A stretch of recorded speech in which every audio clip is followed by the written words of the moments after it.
Folks, Kirk here at WildBlue with a video tip. A question I get frequently revolves around how accurate are Vref or Bluebook values.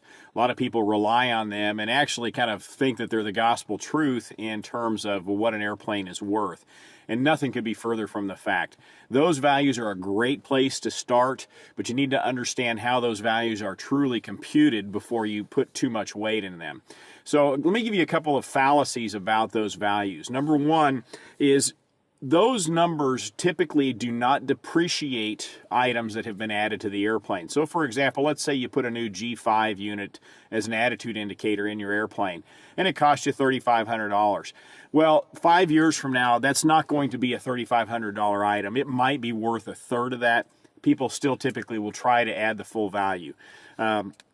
You can't add everything that an airplane has on it because not everything creates value. There has to be enough of a market and enough buyers out there to add value to an item. And so that's where some of the nuances of this business come into play, and we watch those things day in and day out. But you just can't add everything, including the kitchen sink, which is what a lot of people try to do.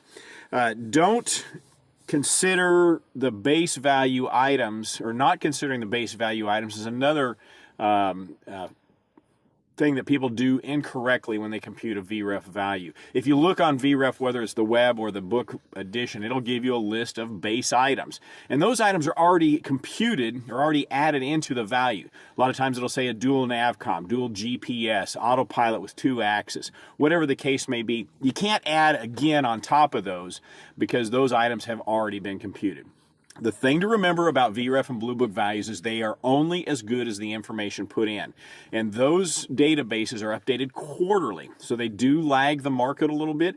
They are updated based on what brokers and dealers report to those services as sales. So the data might be skewed a little bit. It's certainly going to be out of date a little bit.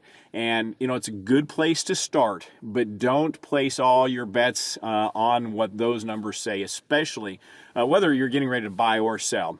Take it with a grain of salt and do more due diligence. Call me if you have any questions, 888-773-4249, or my email, chris@flywildblue.com. Thanks for watching.